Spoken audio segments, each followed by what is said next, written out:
Hi, everyone. I'm Cheryl Carr, your work doctor, and this is the Achieve with Dr. C podcast.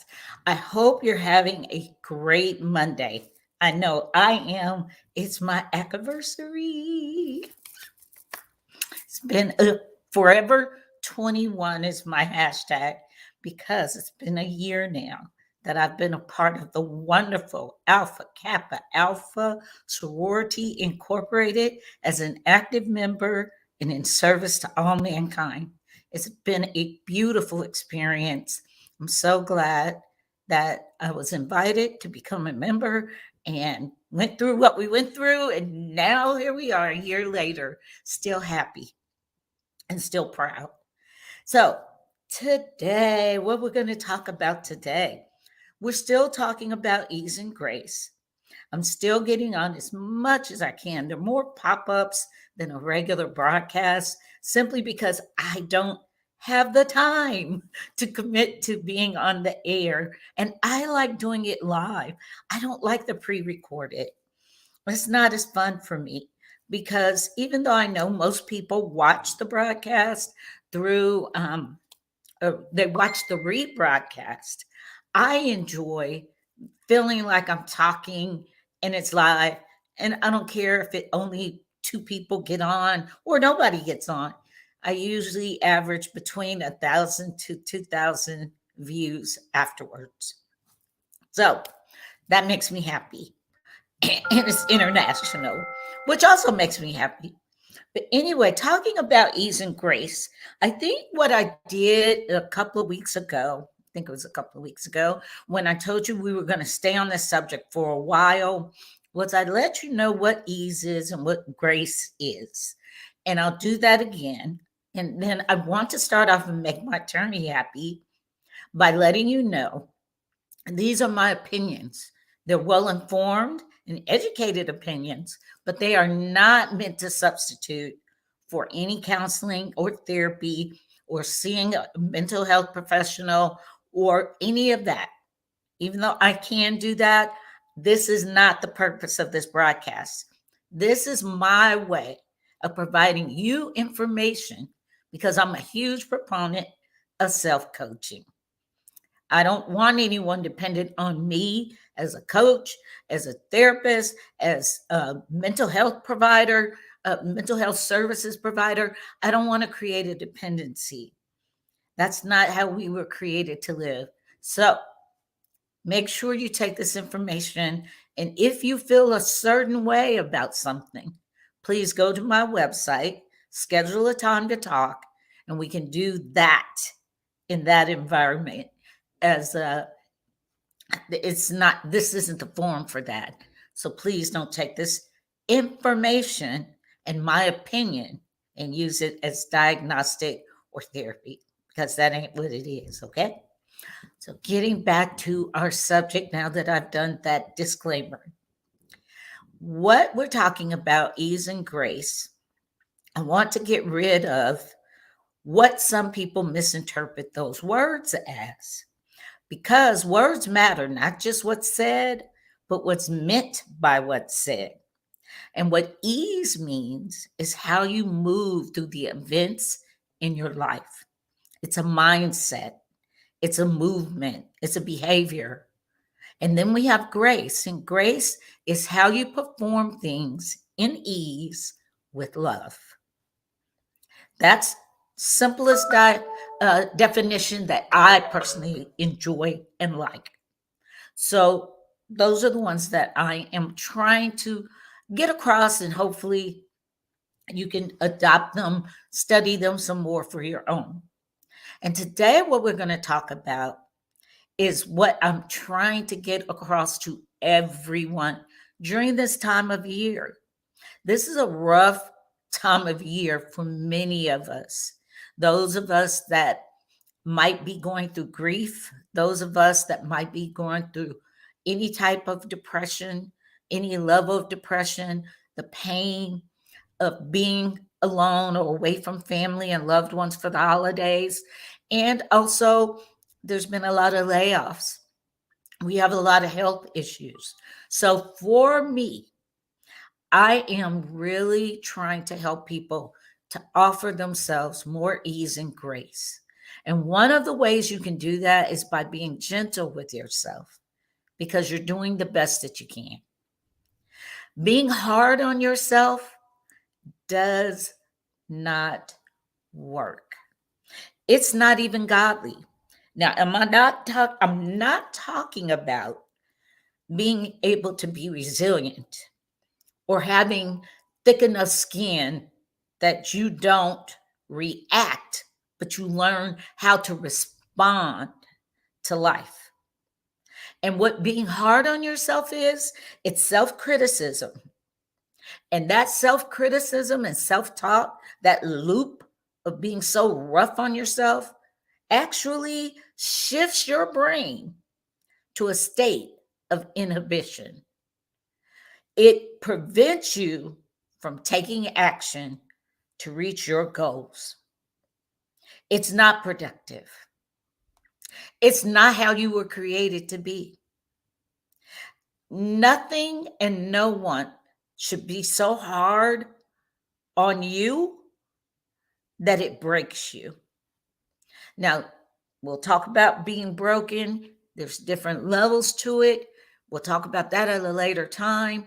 But for today's purposes, I want to deal with something I've dealt with repeatedly, and that's self criticism, self talk, the loop of words you ascribe to yourself running through your head. We all have it. And it does no good to be rough on yourself, to have resolutions, to make all these vision boards and put all these things that are supposed to expand you, have all these affirmations, positive statements. None of that works unless you address how you're thinking, your emotions, your feelings, and your moods. You can say all the positive stuff you want. It does have a level of affect, but it's not going to fix things. It's just not. It can help retrain the brain to stay out of self criticism, but it's not going to fix things. If you want to fix things, learn self compassion, walk in forgiveness. And forgiveness is something many of us will grant other people in limited doses, but we never forgive ourselves. So I want you to do something. I always give you homework on these broadcasts.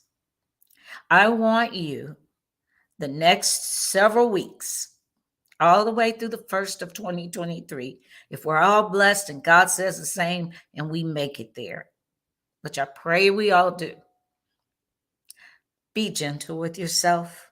You're doing the best that you can. Interrupt your self-talk when you're beating yourself down, when you're looping through your mistakes, when you're repeating your past, if someone else is throwing your past in your face, if you're feeling as if you have not completed your past and the mistakes of the past are dictating how you move around right now, I want you to give yourself the gift of ease and grace. Don't see it as being easy on yourself. Don't see it as being irresponsible. Don't see it as being light. Put all of those things out of your mind and understand that being hard on yourself, being self critical, shaming yourself, guilting yourself, repeatedly coming up with what you did wrong or how you did it wrong or who did you wrong does not help you. It produces an element in the brain where it does not work. You're never going to get anywhere staying stuck in the past. So put 2022 or whatever year, whatever is going through your mind in the rearview window or mirror, not window. Is it a window? Anyway, put it in the back and walk forward with ease and grace and realize you're deserving of forgiveness too. And you can even put your hand on your heart and tell yourself, forgive yourself. You're doing the best that you can. And guess what? You've made it through 100% of your bad days. And you should know grace and loving yourself is not wrong. It's not selfish.